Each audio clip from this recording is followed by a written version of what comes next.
Okay, let's talk about what you should do if you get a motivated seller and it's not in your market.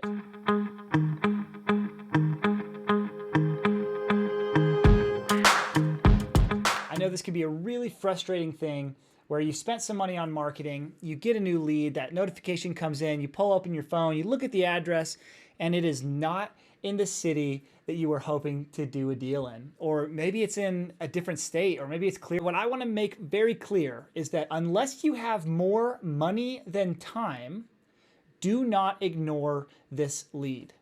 Again, unless you have more money than time, please do not ignore a motivated seller who has come to you asking for help with their property just because they're in an area that you're either A, not comfortable with, or B, you don't really know how to close a deal in.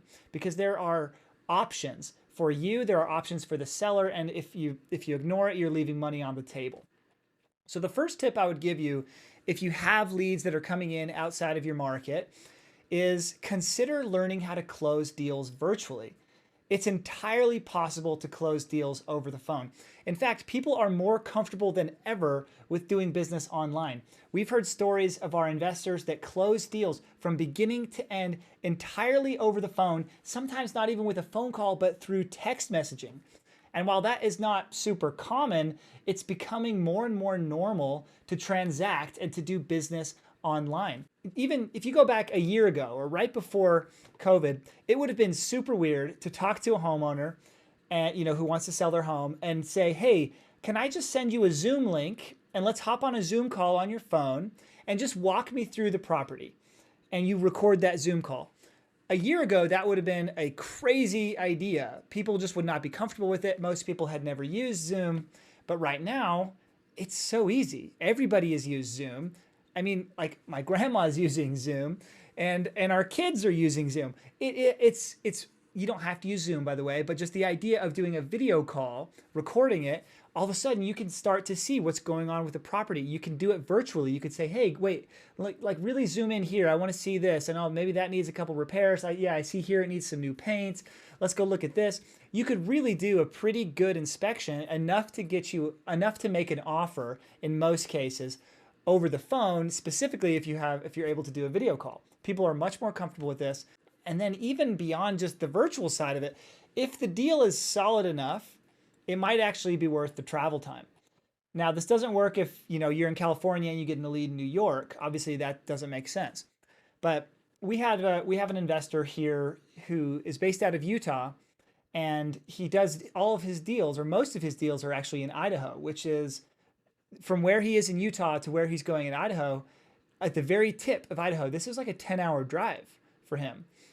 And I was talking like, dude, that's crazy. Why don't you just do deals in your market? And he's just really niched down in this area up here, and he can do Utah deals, but he makes that trip because when he does a deal, it's worth about $50,000 to him, the way that he's doing it.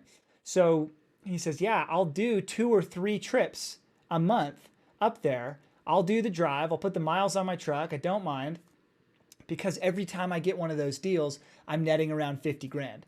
He actually told me I was an idiot for being on the marketing side. He was telling me that I was an idiot if I was not making $50,000 a month personally, that I was in the wrong business. So really interesting guy, but he does the travel.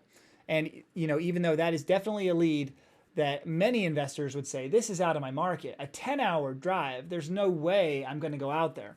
So even if you're not comfortable with the virtual side and you want to do it old school and you want to see the property, it still might be worth actually traveling out there, even if it's pretty far away.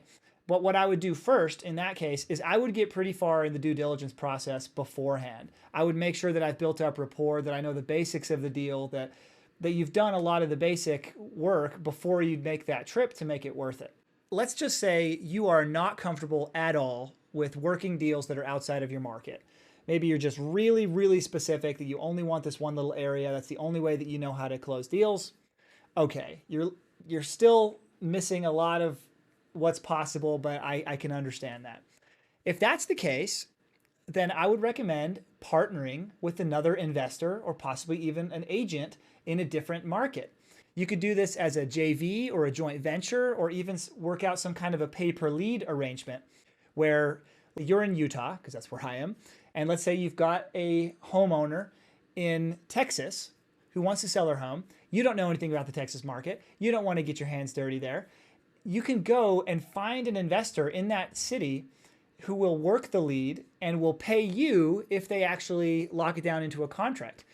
It is shockingly easy to find real estate investors who want motivated seller leads. First thing you can do, literally go to Facebook and type in real estate investor group, and then name the city or name the state, and you'll immediately join a Facebook group with thousands of people. They're all looking for deals. And if you say, I've got something, you'll get 20, 30 responses like that.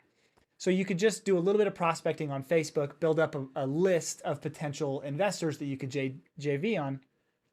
And if you want to earn even more from your time, you could actually, don't just hand over a lead. Don't just say, hey, here's an address and a phone number. Good luck. Go see if you can make a deal out of it. I would actually start doing the rapport building process, and I would try and establish what's going on with the seller, uncover the motivations, really get clear on timelines, understand the numbers of the property, and take that information and then do a live transfer, you're talking to the seller and make a phone call connection to your real estate investor partner that you've already identified and introduce them to each other and set this other investor up as the superhero who's going to solve the major problem of the seller. We call that the hero setup. It's a very common sales technique that a lot of sales teams just use anyways. They have one person who's taking the call, they get all the due diligence and they start the deal, and then they hand it off to the bigger guy who's, this is the guy who's really going to solve your problems. This is who you want to talk to. This is going to be the best solution for you. You do that hero setup, it's going to give you a better chance of closing. And for that deal that otherwise you were just looking at nothing, even if you JV a deal and you split it down the middle, that is a massive win-win-win. It's a win for you. It's a win for the investor that you partnered with, and ultimately it is a win for the seller who had the problem.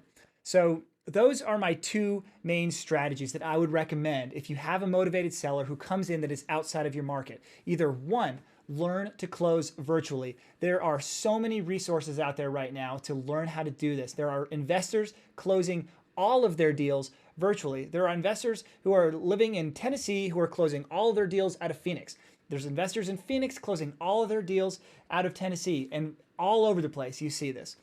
It is becoming so common. So learn how to close virtually. And then two, if you absolutely do not want to learn to do it end to end, or if it just doesn't make sense for the deal, then go into that market, spend 20 minutes, spend 30 minutes, 40 minutes, whatever it's going to take to find an investor that you can trust, that seems like they know what they're doing, that has their own local buyers list, and JV with them. We can get you a JV template. We'll post it somewhere here close. There are so many of these contracts available, just a simple joint venture agreement that makes sure that if this deal closes, you get paid, the seller gets what they need, and the investor that you brought it to makes some money. So I'll say it again, unless you have more money than time, do not ignore the motivated sellers that come in outside of your market from any of the marketing channels that you're doing. You're leaving money on the table, and there's a lot of profit that you could uncover if you just do that little bit of extra work.